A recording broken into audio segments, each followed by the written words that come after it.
৯ December ২০১২ তৎকালীন বিরোধী দলের অবরোধ চলাকালে রাজধানীর পুরান ঢাকার বাহাদুর শাহ পার্কের কাছে একটি দর্জি দোকানের কর্মচারী বিশ্বজিৎকে কুপিয়ে হত্যা করে তৎকালীন জগন্নাথ বিশ্ববিদ্যালয় শাখা ছাত্রলীগ। ঠিক যেন একই ঘটনার পুনরাবৃত্তি ঘটে ৯ জুলাই ২০২৫ রাজধানীর পুরান ঢাকার স্যার সলিমুল্লাহ মেডিকেল কলেজ অথবা মিটফোর্ড হসপিটালের ৩ নম্বর গেটের অভ্যন্তরে আরও একজন মানুষকে পাথর নিক্ষেপ করে হত্যা করা হয়। লাল চাঁদ ওরফে সোহাগ। সেই সোহাগ ছিলেন পুরান ঢাকার একজন ভাঙ্গারি ব্যবসায়ী। চাঁদা না দেওয়ার অজুহাতে মিটফোর্ড হাসপাতালের ৩ নম্বর গেটের ভিতরে ঢুকিয়ে তাকে উপর্যুপরি আঘাত করে এবং বুকের ওপর পাথর নিক্ষেপ করে হত্যা করা হয়। শুধু তাই নয়, ঘটনা আরও একটু এগিয়ে গেছে, বর্বরতা আরও এক ধাপ এগিয়ে গেছে। তৎক্ষণাৎ সোহাগের মৃত্যু ঘটলে সেই মৃত লাশকে ফটকের বাহিরে মূল রাস্তায় নিয়ে এসে সেই লাশের ওপর নৃত্য করা হয়েছে, উল্লাস প্রকাশ করা হয়েছে। এ যেন এক মধ্যযুগীয় বর্বরতা। এবার আপনার কাছে প্রশ্ন, একটি দলের তো পতন হয়ে গেছে ফেসিবাদ তকমা দিয়ে, আরেকটি দল ক্ষমতা গ্রহণের সন্ধিক্ষণে দাঁড়িয়ে আছে। এখন বিবেকবান মানুষ প্রশ্ন দিয়ে যান, আমরা কি আবার নব্য ফেসিবাদের যুগে প্রবেশ করছি? আরও একটা নব্য ফেসিবাদকে আমাদের কি সহ্য করতে হবে, সহ্য করে চলতে হবে? আরও নৃশংসতা, আরও বর্বরতা, আরও মৃত্যু দর্শন, আরও হত্যা, লুণ্ঠন, ডাকাতিকে কি আমাদের সহ্য করে যেতে হবে?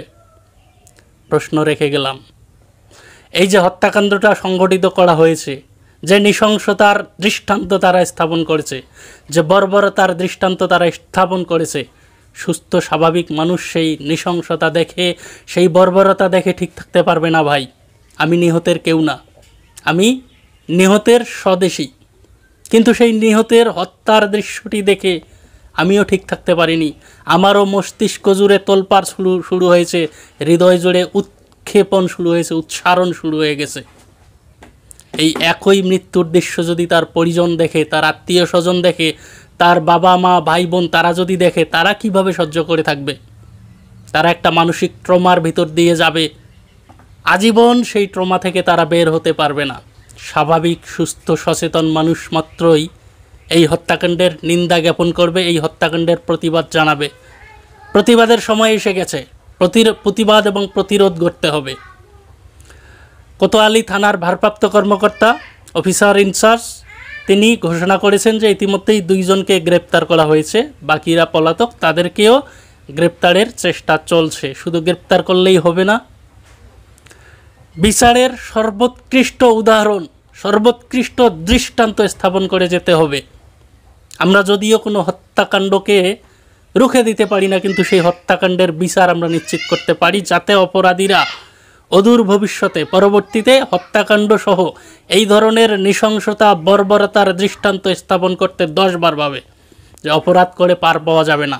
কিন্তু এখানে অপরাধ করে পার পাওয়া যাচ্ছে, যার কারণে অপরাধীরা সাহস পাচ্ছে এই ধরনের অপরাধ সংগঠনের, যার কারণে এই অপরাধের পুনরাবৃত্তি ঘটছে।